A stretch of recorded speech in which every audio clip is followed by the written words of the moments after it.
selamat berjumpa pemirsa. Saya Abi, host seri Wawancara Cafe di Studio Jurnal Perempuan. Tamu kita hari ini adalah Ibu Adnika Sigiro. Beliau adalah Program Manager ASEAN Advocacy pada ASEAN Forum for Human Rights and Development. Bidang keahliannya adalah kebijakan publik, analisa sosial, kesejahteraan sosial, dan hak asasi manusia. Langsung saja kita berbincang dengan Ibu Adnika Sigiro. Selamat malam Ibu Adnika. Selamat malam Abi. Ada beberapa pertanyaan yang ingin saya tanyakan. Yang pertama adalah, apakah perempuan sudah diletakkan dalam posisi yang adil jika kita melihat pada kebijakan publik yang ada di Indonesia? Untuk melihat apakah perempuan sudah diperlakukan atau ditempatkan secara adil dalam kebijakan publik, pertama kita harus melihat aspek siapa yang membuat kebijakan. Apakah perempuan sudah terlibat sebagai bagian dari pembuat kebijakan? Hal ini bisa dilihat dalam konteks Indonesia dengan adanya kuota 30% untuk parlemen, pencalonan legislatif. Menurut pengamatan saya, hingga saat ini belum semua partai politik mampu menghadirkan 30% kuota tersebut dalam pemilu. Itu dari segi kuantitas. Dari segi kualitas kemudian, apakah calon legislatif yang dicalonkan oleh partai politik juga sudah memiliki pengetahuan dan sensitivitas terhadap isu-isu perempuan. Jadi dari segi pembuat kebijakannya, menurut saya keberadaan dan partisipasi perempuan dan kepentingannya belum terwakili. Apalagi tentu 70% yang lain yang diwakili oleh laki-laki. Boleh dibilang legislator-legislator kita masih sangat minim pemahaman dan sensitivitasnya dalam soal isu-isu gender maupun hak-hak perempuan. Kita bisa lihat misalnya kemudian dari yang kedua dari aspek produk yang dihasilkan. Apakah produk kebijakan publik yang dibuat oleh legislator maupun oleh pemerintah untuk kebijakan yang bersifat implementasi pembangunan atau implementasi kebijakan eksekutif, kita perlu melihat apakah kebijakan-kebijakan tersebut sudah mempertimbangkan isu-isu yang berkenaan langsung terhadap pemenuhan hak-hak perempuan. Nanti misalnya kita bisa lihat nanti dalam contoh-contoh, kalau dalam isu kebijakan yang khusus perempuan, misalnya isu undang-undang KDRT, dalam perdebatan di parlemen misalnya yang terjadi beberapa tahun yang lalu, kita bisa lihat bagaimana pemahaman legislator tentang apa itu domestic violence itu masih sangat minimal, bahkan sama sekali tidak peka. Jadi bahkan dalam isu-isu yang kebijakan yang langsung berhubungan dengan hak-hak perempuan, kita masih melihat isi kebijakan yang tidak maksimal untuk memberikan rasa keadilan bagi perempuan. Yang ketiga kemudian dari pelaksanaannya.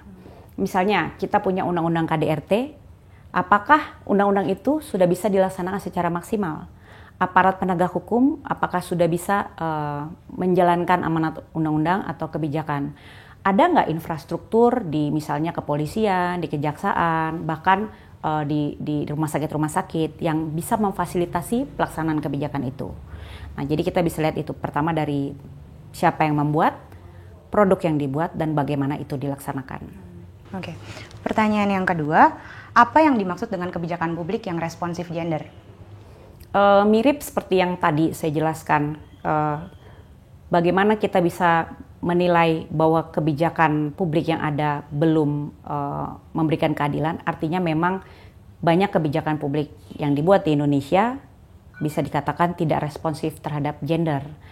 Tidak responsif terhadap gender itu bisa kita lihat dari dua hal ya.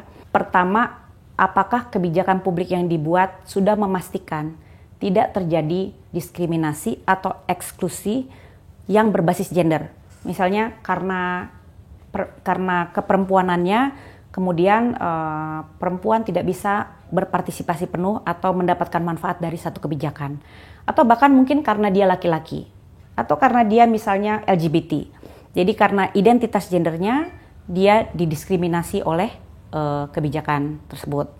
Yang kedua tentu selain tidak diskriminatif, dia juga mampu menjawab kebutuhan-kebutuhan karakteristik spesifik yang berbasis gender. Misalnya perempuan tentu terlepas dari peran sosialnya, dia memiliki peran biologis yang misalnya melahirkan, mengasuh anak. Tetapi apakah itu bisa diakomodasi oleh kebijakan itu sehingga kebijakan itu bisa justru menjawab ke karakteristik dari perempuan dengan peran biologisnya misalnya.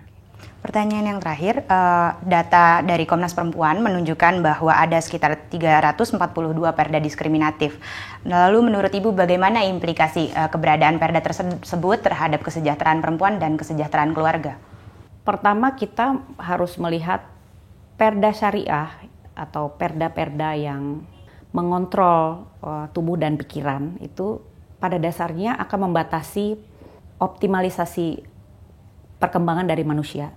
Apakah dia perempuan ataupun laki-laki, melalui penundukan itu ya, penundukan tubuh maupun ekspresi maupun preferensi sosial. Kita nggak bisa lihat mungkin dalam jangka waktu misalnya karena orang tidak minum minuman keras, kemudian dia menjadi miskin, atau orang miskin karena tidak ada orang menjual minuman keras.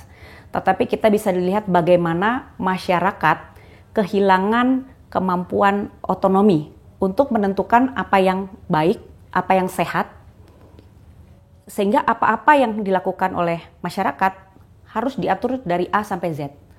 Nah itu dalam jangka waktu yang ke depan, dalam jangka panjang, menurut saya itu merugikan perkembangan dan kemajuan dari masyarakat itu sendiri.